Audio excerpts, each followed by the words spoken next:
I am back. Yes, it's Sagan.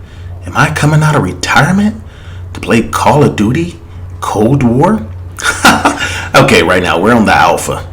And look, I wasn't going to put out this video. I wasn't going to put out any videos. I specifically wasn't going to do this video because I felt like I would be too negative. So I kind of tweeted out, I don't want to be the negative Nancy. You know, there's guys who have built their whole YouTube careers basically dogging Call of Duty. You know who these guys are.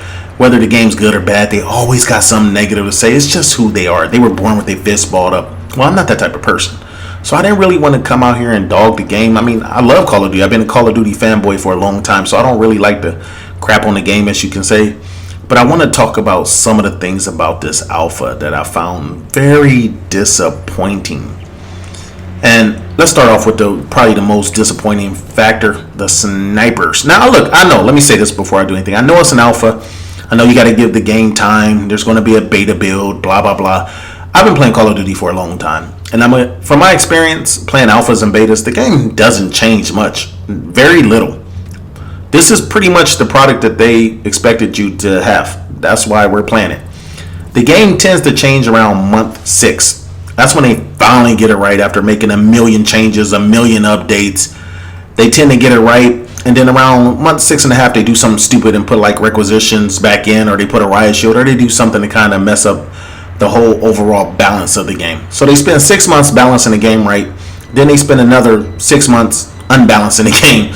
I don't care. One shot, 4 runners, or something stupid killing you. It's something they add to the game. So I know the Call of Duty cycle. So I don't feel like this alpha is going to be much different from the finished product. I'm hoping it will be. Now, I didn't know this until I went on Twitter.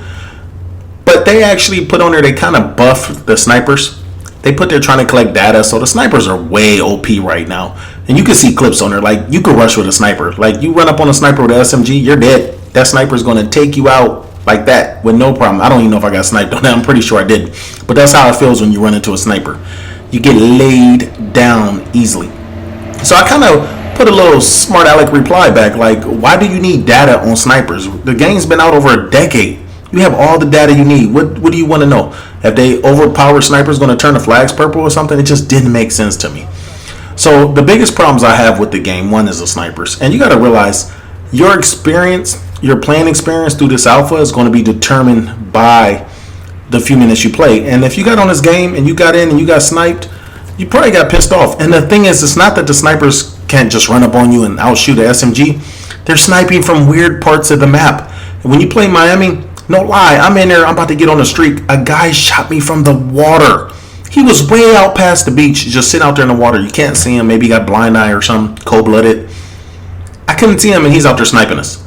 That's how corny this game is. Like, they're creating this weird play style by doing this. Now, there's a few other things I thought was a little clunky with the game, which they can fix. Like, when you throw C4 or throw grenades and going back into like shooting a gun, it seemed a little off. So if you threw a grenade, you were at a serious disadvantage. It seemed like it took too long to load up. And to be honest, C4 is probably the most worthless perk I've ever seen, ever, in any game. The C4 here is virtually worthless because if you throw it, you're going to get shot in the face. 2, what's the point of C4? It doesn't have a proximity alarm on there. And now with domination, I don't know why they decided to, instead of having a little circle and a flag that you actually capture, it's more like a hard point now. So even if you put C4 on there, you're not going to blow anyone up. They're going to be 85 feet away from it. The only way C4 can be effective is if a whole 6-man team was, let everybody drop your C4 on there. You got to put like 12 bags on there. So C4 is really a worthless perk. Worthless secondary, whatever. You don't need it. Don't even waste your time with C4 because it does absolutely nothing. So what is the point? And this is what I'm talking about, weird stuff. Why do they try to fix things that aren't broken? See, there's my C4 going off. And I was trying to bait them. I was trying to set the C4 there, and when they come in, kind of get them, blow them up. I thought that was a good, tactic. Right now I'm kind of working on camping spots. So you know me. I'm going to do what I naturally do. I'm going to go in, I'm going to find angles, and I'm going to share them with you guys. So this is one of the little angles I found on Smash. Look at this guy. He jump up to get beat down. So for me, it's all about angles and how to protect yourself. And hopefully, when they open up all the score streaks, they have better score streaks. I would love an IMS, a Sentry. I mean, to me, the game is at its best when it's balanced. And when I mean by balanced for everybody, I want snipers to have fun. I don't want them to be so OP that none of us want to play. I want rushers to be able to rush and enjoy the game. I want maps that doesn't encourage people to camp in corners. I like what's called strategic power points.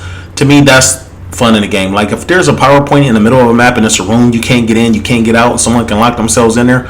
Guess what? A good rusher either going to grenade you out or they're going to avoid the room. But for a camper, they're going to enjoy it because now they have a power position that they can go ahead and control the map. So for me, I like power positions. I like 3-lane maps. I like maps that kind of promotes all styles of play.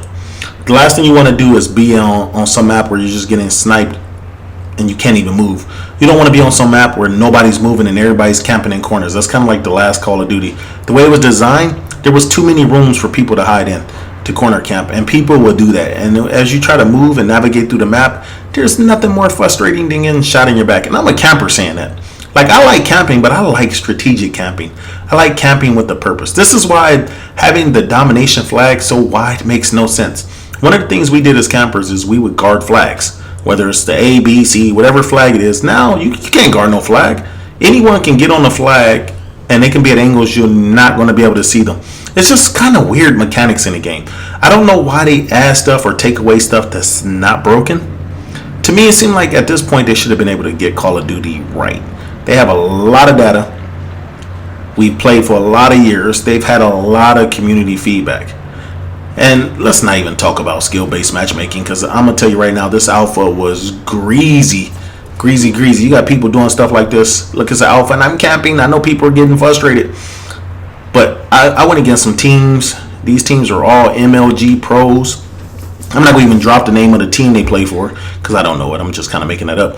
But the point I'm making is that's how sweaty this game felt. And that'll be for another video. I'll go into my opinion on skill-based matchmaking overall and whether it's good or bad for the game. Yeah, but not this video. Let's just go ahead and talk about, get laid down.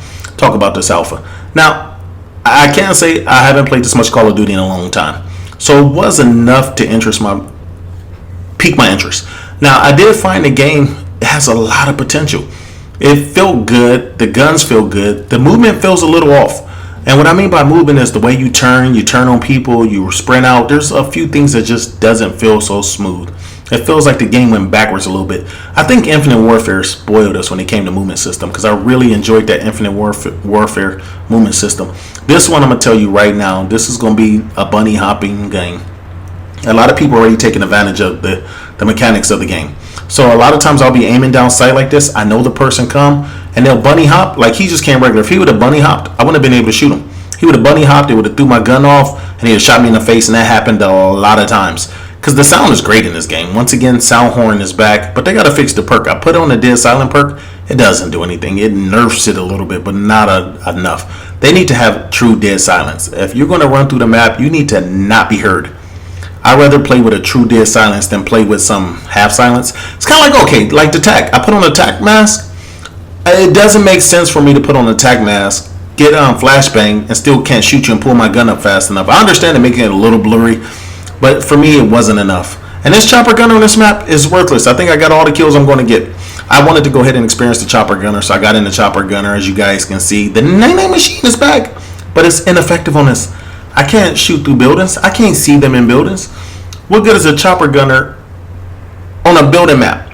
You know, that's another thing I don't get. I think Call of Duty Ghosts was the last one that did this, where they had, when you did your class setup, you can do different score streaks according to the class. Why don't they do that? Why is that such a hard concept?